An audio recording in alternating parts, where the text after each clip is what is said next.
Good morning and a happy Monday. Welcome to today's episode of Morning Wealth. Three things that we will talk about.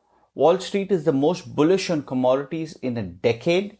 Intel stocks to outsource to TSMC and Samsung, and the week ahead. I love the way Wall Street Journal covered last week's events and price action.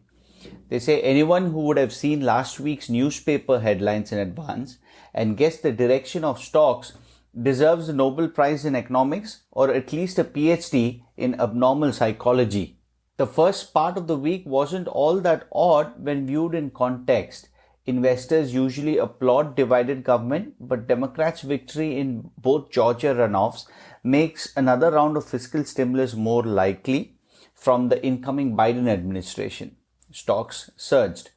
But then, investors barely batted an eyelid when a violent mob stormed the US Capitol.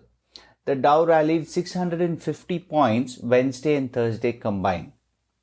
Q Friday, when Labor Department report non-farm payrolls for December, instead of adding 50,000 as economists expected, the US lost 140,000 jobs during the month.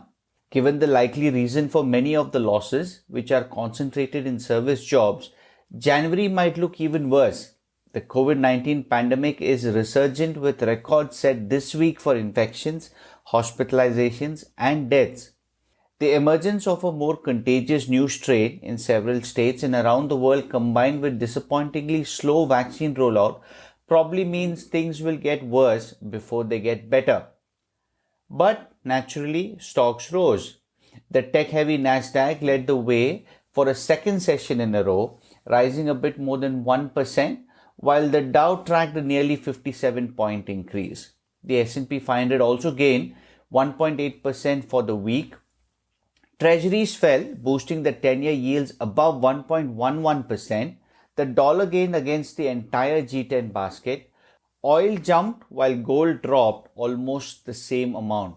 On the commodity side, Wall Street is the most bullish on commodities in a decade. Investors are wagering on higher prices for 19 raw materials, including gold, oil, corn, as a weakening dollar and stimulus optimism collide with a buying spree in China to boost the outlook.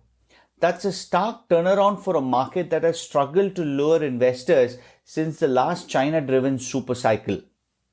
Moving on to Intel. Intel has talked with TSMC and Samsung about outsourcing some of its chip production, but it's still holding out hope for last-minute improvements in its own manufacturing. Intel hasn't made a final decision less than 2 weeks ahead of announcing its chip fabrication plans, is what is getting reported. Any component sourced from TSMC wouldn't come to market until 2023 at the earliest. On the fixed income issuances side, after a brisk start to 2021 for corporate bond sales, issuers are likely to look for some stability in interest rates after 10-year yields climbed above 1% for the first time since the market turmoil in March of last year.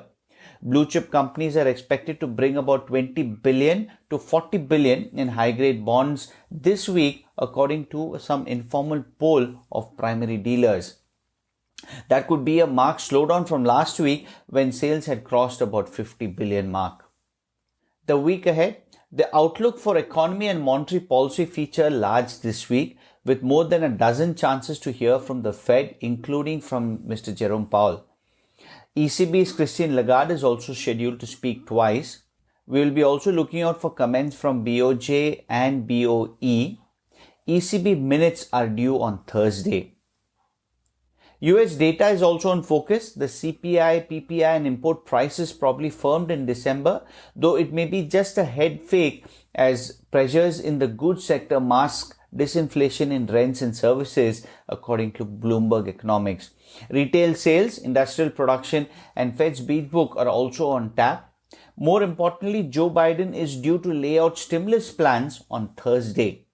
Bank earnings get underway too. JP Morgan, Citigroup and Wells Fargo kick things off before the bell on Friday, with analysts asking where growth will come from next amid low rates and a wobbly economy.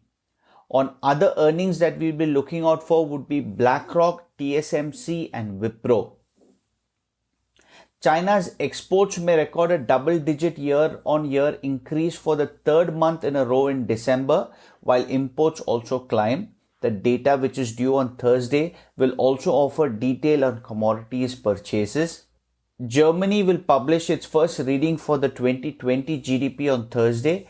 Economists predict a drop of 5.2%, the largest since 2009. Lastly, Goldman's commodity traders doubled their revenue haul in 2020, generating more than $2 billion in its best annual showing in about a decade. The major share of gains came from oil. Collectively, banks probably generated the most from commodities in a decade. That's the update. Stay safe and healthy. Have a lovely week ahead. I'll speak to you tomorrow.